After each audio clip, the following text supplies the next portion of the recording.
ఓం సదాశివసమారంభాం వ్యాసశంకరమధ్యమాం అస్మదాచార్యపర్యంతాం వందే గురుపరంపరాం. జ్యోతిషశాస్త్రాన్ని భావితరాల వారికి ప్రసాదించిన ఋషుల యొక్క పాదపద్మాలకి నమస్కారం చేసుకుంటూ, అలాగే నాకు ఈ జ్యోతిష విద్యను నేర్పిన గురువర్యులు జ్యోతిష బ్రహ్మ కీర్తిశేషులు శ్రీ ఈరంకి సూర్యనారాయణమూర్తి గారు, సూర్య శ్రీ దైవజ్ఞ గారి యొక్క పాదపద్మాలకి నమస్కారం చేసుకుంటూ, ఓం శ్రీ మహాగణాధిపతి నమః, శ్రీ గురుభ్యో నమః, హరి ఓం. సింహరాశి వారికి సానుకూలమైనటువంటి వాతావరణమే గోచరిస్తూ ఉన్నది.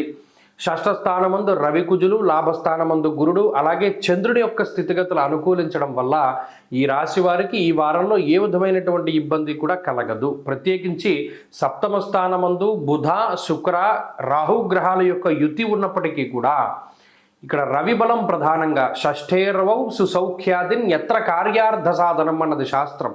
ప్రత్యేకించి కుజుడు కానీ రవి కానీ 6వ స్థానమందు అటు శత్రుబాధను తగ్గిస్తూ ఉంటారు, అటు రుణబాధను తొలగింపజేస్తూ ఉంటారు. అలాగే ఆరోగ్య సమస్యల్ని సైతం అధిగమించగలిగి ఏదైనా చిన్నగా అనారోగ్య సమస్యలు వచ్చినప్పటికీ అష్టమ శనేశ్వరుని యొక్క స్థితి వల్ల ఆ రికవరీ రేటు చాలా ఎక్కువగా ఉంటుంది. అంటే పలానా 5 రోజులు పడుతూ ఉంటే మీరు 2 రోజుల్లో రికవరీ అవ్వగలుగుతారు. కాబట్టి ఆ రికవరీ రేటుని ఈ 2 గ్రహాలు ఇస్తాయి. ఎందుకంటే పై ఉన్నటువంటి గ్రహం అష్టమ ముందు ఉన్నటువంటి శనేశ్వరుడు అపమృత్యురు భయప్రాప్తి అన్నారు. అంటే ఏమీ లేకపోయినా ఏదో అయిపోతుందేమో, ఇంకోటి ఏమైనా జరిగిపోతుందేమో అనేటువంటి నెగిటివిటీ, ఆ ఆలోచనలే మానసికంగా ఎక్కువ ఇబ్బంది పెడతాయి. మరి అటువంటి వాటి నుండి మిమ్మల్ని రక్షించేటువంటి గ్రహాలు ఈ రవి కుజులు. అటు రవి కుజుల యొక్క బలం ప్రధానంగా, గురుని యొక్క బలం ప్రధానంగా ఆర్థికంగా ఏ విధమైనటువంటి ఇబ్బందిని రానివ్వదు. అయితే ఈ వారంలో ప్రధానంగా సప్తమంలో కేంద్రీకృతమైనటువంటి గ్రహస్థితి వల్లను కొన్ని సందర్భాల్లో దూరత్ర ప్రయాణం చేయవలసి రావడం, దేశాంతరవాసం చేయవలసి రావడం, లేదా దేశాంతరాల్లో ఇప్పటికే అంటే స్వదేశాల్లో పుట్టి వేరే దేశాల్లో ఉన్నటువంటి వాళ్ళకి స్థాన మార్పు, ఉద్యోగ మార్పు, ఇటువంటి వాటికి అవకాశం ఈ వారంలో కనబడుతూ ఉన్నది.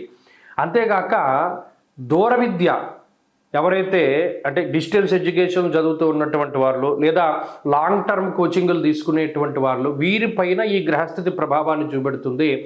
ఏదో ఒక చిన్న అవాంతరాన్ని కలగజేస్తుంది. ఇటువంటి వాటిని అధిగమించగలగడం ప్రధానమైనటువంటి సూచన. అలాగే ఈ వారంలో ఉండేటువంటి పరిస్థితులు మరలా జీవిత భాగస్వామి పైన ఎక్కువగా ఇంపాక్ట్ని చూపెడుతూ ఉంటాయి. వారి తాలూకు మానసిక స్థితిగతులు, వారి తాలూకు ఆరోగ్య పరిస్థితులు ఇవి ఎక్కువగా ప్రభావితం అవుతూ ఉంటాయి. అందుకని వారితోటి మీకు ఉండేటువంటి రిలేషన్షిప్ పైన కూడా ఈ ప్రభావం పడుతూ ఉంటుంది.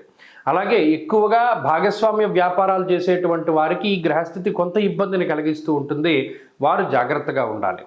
అంతేగాక ఈ గ్రహస్థితి ప్రత్యేకించి మిమ్మల్ని ఆర్థికంగా ఒక మెట్టెక్కించడానికే ప్రయత్నం చేస్తూ ఉంటుంది. కాబట్టి ఇక్కడ గ్రహస్థితి బాగున్నది, మీ సొంత ప్రయత్నం ఉండాలి. ప్రయత్నం ఉంటే మంచి ఫలితాలు సంప్రాప్తమవుతాయి. ఈ రాశివారి ఈ వారం మరింత అనుకూలమైనటువంటి ఫలితాలని సాధించడానికై అష్టమ శని దోష నివారణ కోసమై ఎక్కువగా రుద్ర కవచాన్ని కానీ, అలాగే పరమేశ్వరుడి యొక్క అష్టోత్తర శతనామావళిని కానీ పారాయణ చేస్తూ ఉండడం చెప్పదగినటువంటి సూచన. ఈ వారంలో కలిసి వచ్చేటువంటి రోజు మంగళవారంగా చెప్పవచ్చును. అదృష్ట సంఖ్య 2, అదృష్ట వర్ణము లేత ఎరుపు రంగు. తదుపరి కన్యారాశి.